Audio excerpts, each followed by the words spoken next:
নমস্কার দর্শক বন্ধুরা, আমার ইউটিউব চ্যানেলে আপনাদের সকলকে স্বাগত জানাই। আশা করি আপনারা সকলে ভালো আছেন, সুস্থ আছেন, আনন্দে আছেন। বক্রী বৃহস্পতি এবং তার প্রভাব মীন লগ্নের জাতক জাতিকাদের ওপর কিভাবে পড়তে চলেছে, আজকে এটি হলো আমার এই ভিডিওর আলোচ্য বিষয়।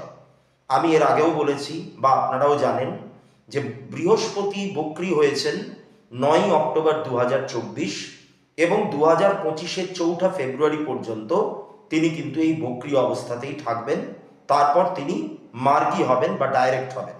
তবে এই পুরো পিরিয়ডটাতে বৃহস্পতি আপনাদের জীবনে যে সমস্ত চেঞ্জেসগুলো নিয়ে আসবেন বা পরিবর্তন নিয়ে আসবেন বা যে প্রভাবগুলো ফেলবেন, ইম্প্যাক্টগুলো ফেলবেন, সেগুলো কিন্তু উনি মার্গী হওয়ার পর বা ডাইরেক্ট হওয়ার পরেও এগুলো কিন্তু চিরস্থায়ী না হলেও বেশ অনেক দিন ধরে এটার রেশ কিন্তু আপনাদের জীবনে থেকে যাবে।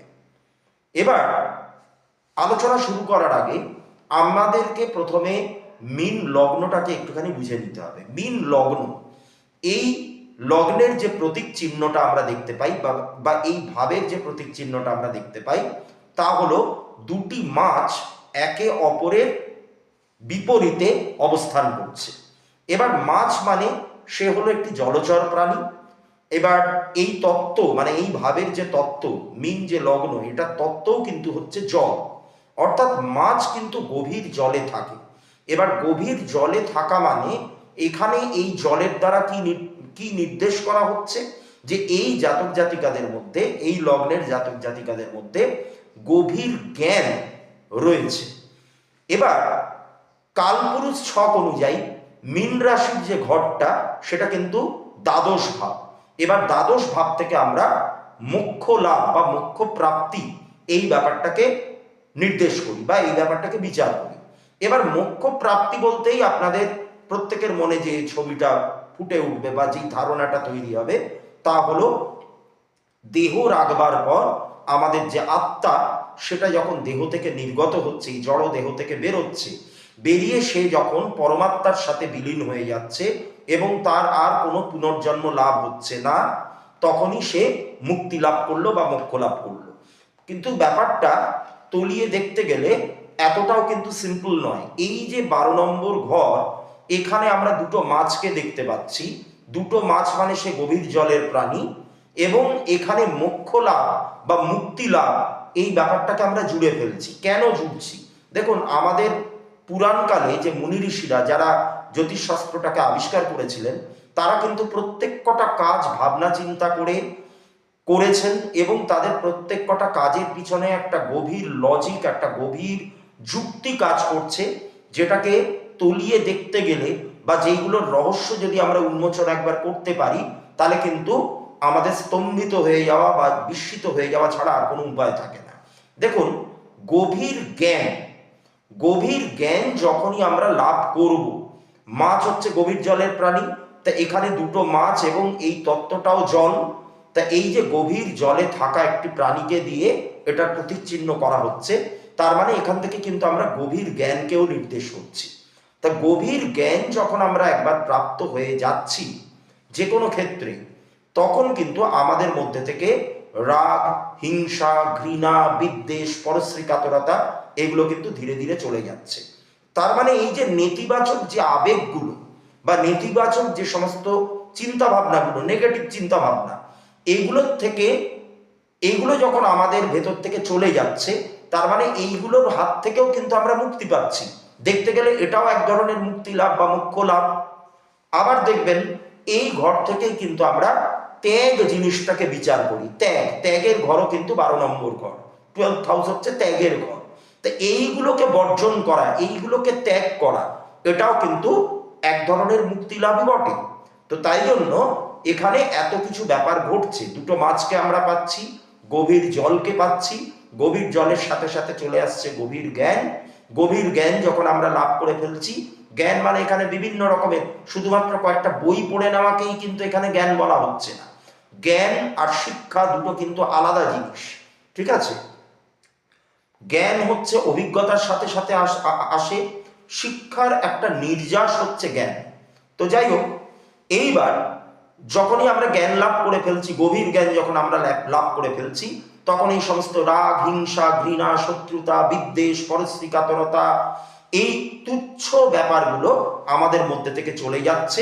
আমরা এগুলোকে ত্যাগ করছি, আমরা এগুলোকে বর্জন করছি, করে আমরা পুরো একদম মুক্তি লাভ করে সর্বদা একটা আনন্দে থাকার মতো একটা পরিস্থিতির মধ্যে বিরাজ করছি। তা এই ছিল হচ্ছে মীন লগ্ন। এইবার আমাদের আগে কতগুলো হিসেব বুঝে নিতে হবে।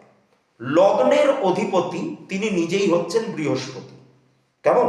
অর্থাৎ মীন লগ্নের জাতক জাতিকাদের ক্ষেত্রে বৃহস্পতি হচ্ছেন সেই লগ্নের অধিপতি, এবং একাদশ ভাবেরও অধিপতি হচ্ছেন তিনি এই মুহূর্তে তৃতীয় ভাবে বক্রী অবস্থায় আছেন। তৃতীয় ঘরে অর্থাৎ বৃষ রাশির ঘরে বক্রী থেকে তার দৃষ্টি রয়েছে সপ্তম, নবম এবং একাদশ ভাবের উপর। তো এইবার এই যে ব্যাপারটা, এই যে হিসেবটা আমি বোঝালাম, এর দ্বারা কি হচ্ছে? প্রথমেই আমি বলি দশম ঘর, এই দশম ঘরের অধিপতি তৃতীয় ঘরে বক্রী, মানে দশম ঘর হচ্ছে আপনাদের কর্মের জায়গা, কর্মের ক্ষেত্র, কর্মের ঘর, কর্মের প্রধান ঘর হচ্ছে আমাদের 10th হাউস। তা মীন লগ্নের জাতক জাতিকাদের ক্ষেত্রে 10th হাউসের লর্ড হচ্ছে বৃহস্পতি, তিনি তৃতীয় ভাবে বক্রী আছেন। অর্থাৎ এই পিরিয়ডটাতে আপনারা কর্ম রিলেটেড বেশ কিছু ফল পাবেন, এবং সেটা তৃতীয় ভাবের মাধ্যমে পাবেন। অর্থাৎ যারা এই মুহূর্তে অ্যাডভার্টিজমেন্ট, সেলস, মিডিয়া, মার্কেটিং বা ইন্টারনেট রিলেটেড কোনো কাজকর্মের সাথে যুক্ত, তারা কিন্তু প্রচণ্ড রকমভাবে লাভবান হবেন। অর্থাৎ যারা চাকরি বাকরি করছেন এই সমস্ত ফিল্ডে, বা এইগুলোকে যারা সেলফ এমপ্লয়মেন্ট হিসেবে নিয়েছেন, বা এইগুলোকে যারা ব্যবসা হিসেবে নিয়েছেন, তারা কিন্তু প্রচণ্ড রকম লাভবান হবেন। যাদের একটুখানি ইলেকট্রনিক গুডসের ব্যবসা, সেটা টিভি হতে পারে, রেফ্রিজারেটর হতে পারে, ওয়াশিং মেশিন হতে পারে, বিভিন্ন রকমের যে ইলেকট্রনিক গুডস, এইগুলোর ব্যবসা যারা করছেন তারাও কিন্তু লাভবান হবেন। এবং বৃহস্পতির যেহেতু সপ্তম ভাবে দৃষ্টি আছে, ব্যবসার ক্ষেত্রে সপ্তম ভাব হচ্ছে আমাদের ক্লায়েন্ট, মানে সপ্তম ভাব হচ্ছে ব্যবসার প্রধান ঘর, এবং সেলফ এমপ্লয়মেন্টের ক্ষেত্রে এই সপ্তম ভাব নির্দেশ করে হচ্ছে ক্লায়েন্ট, দর্শক, অডিয়েন্স, জনগণ ইত্যাদি ইত্যাদি। তো যারা মার্কেটিং, মিডিয়া, জার্নালিজম এই সমস্ত ব্যাপারের সঙ্গে জড়িত, তাদের তো জনগণকে নিয়েই কাজ। তাই এই জনগণের সঙ্গে বা এই ক্লায়েন্টদের সঙ্গে বা কাস্টমারদের সঙ্গে এদের ডিলিংসটা কিন্তু এই মুহূর্তে প্রচণ্ড রকম ভালো থাকবে। আপনাদের লগ্নাধিপতি বৃহস্পতি অর্থাৎ প্রথম ভাবের অধিপতি, তিনি তৃতীয় ভাবে বক্রী আছেন, এবং তার একাদশ ভাবে একটা দৃষ্টি আছে। এই 1, 3, 11 এই যে কানেকশন, এর ফলে আপনাদের বন্ধু বান্ধবদের সাথে, আত্মীয় স্বজনদের সাথে, ছোট ভাই বোনের সাথে অতীতে যদি সম্পর্ক খারাপ হয়ে গিয়ে থাকে, তাহলে এই পিরিয়ডটাতে আপনাদের সেই সম্পর্ক আবার জোড়া লাগবে, এবং সেই সম্পর্কটা ধীরে ধীরে আবার মাধুর্যতা ফিরে পাবে। তার কারণ হচ্ছে আপনি নিজেই এখন এই সম্পর্কগুলোকে ঠিক করবার জন্য উঠে পড়ে লাগবেন, বা আপনি একটা এই সম্পর্কগুলোকে ঠিক করার একটা উদ্যম আপনি ফিরে পাবেন। আপনি আত্মীয় স্বজনদের দ্বারা এই পিরিয়ডটাতে লাভবান হতে পারেন। আপনারা যদি বৈবাহিক জীবন যাপন করেন, তাহলে সেই সম্পর্কগুলোতে এতদিন যদি কোনো টালমাটাল অবস্থা থেকে থাকে, তাহলে এই পিরিয়ডটাতে আপনারা ধীরে ধীরে এই জায়গাটা থেকে বেরিয়ে আসতে পারবেন। যেহেতু আপনাদের লগ্নাধিপতি তৃতীয় ভাবে গিয়ে বক্রী হয়েছেন, তাই এই পিরিয়ডটাতে আপনাদের শরীর স্বাস্থ্যের ব্যাপারে বিশেষভাবে যত্নশীল হওয়া প্রয়োজন। তার কারণ আপনাদের এই এখন তো ঠান্ডা পড়েই গেছে, শীতকাল অলরেডি চলে এসছে এবং ভালোই ঠান্ডা। তা আপনাদের একটুখানি ছোঁয়াচে রোগ বা সংক্রামক ব্যাধি, বা একটুখানি কি বলবো, একটু ঠান্ডা লেগে যাওয়া, জ্বর জারি আসা, এই হালকা হালকা ব্যাপারগুলো কিন্তু আপনাদের লেগে থাকবে। তা এগুলো আপনাদের কর্মে একটা বিঘ্ন ঘটাতে পারে, তাই জন্য বিশেষভাবে সাবধান থাকবেন। অপরের দ্বারা আপনাদের এই টাইমটাতে আয় হবে। এই পিরিয়ডটাতে যারা বিয়ে করবেন, তাদের বিয়ের পর কিন্তু প্রভূত উন্নতি দেখা যাচ্ছে। অপরের দ্বারা আয় বলতে, ধরুন আপনারা কোনো লিডারশিপ কাজ করেন, বা আপনারা এমন একটা কাজ করেন যে আপনাদের আন্ডারে বহু মানুষ আরো কাজ করছে, তো তাদের মাধ্যমে কিন্তু আপনাদের আয় রোজগারটা প্রচুর বাড়বে। যেমন ধরুন একটা এলআইসির এজেন্ট, একজন এলআইসির এজেন্টের আন্ডারে আরো অনেক সাব এজেন্টসরা কাজ করে, তো তারা যখন বিভিন্ন পলিসি বিক্রি করছে বা তাদের টার্গেট ফুলফিল করছে, তাদের মাধ্যমে আপনি কিন্তু নানান রকমভাবে কমিশন পাবেন ইত্যাদি ইত্যাদি, এগুলো কিন্তু আপনাদের জীবনে ঘটবে। তা এই ছিল মোটের ওপর মীন লগ্নের জাতক জাতিকাদের ওপর বৃহস্পতি বক্রী হবার প্রভাব। এই ভিডিওটি যদি আপনাদের ভালো লেগে থাকে তাহলে অবশ্যই লাইক করবেন, সাবস্ক্রাইব করবেন এবং আমার চ্যানেলটিকে বিভিন্ন মানুষের সাথে শেয়ার করবেন। বৃহস্পতি বক্রী হবার ফলে কোন কোন লগ্নের ওপর কি প্রভাব পড়েছে বা পড়বে তার এই সিরিজটা আজকের এই ভিডিওর সাথে সাথে শেষ হলো। আবারও নতুন কিছু বিষয় নিয়ে, মনোগ্রাহী কিছু বিষয় নিয়ে আবারও আপনাদের কাছে আমি ফিরব।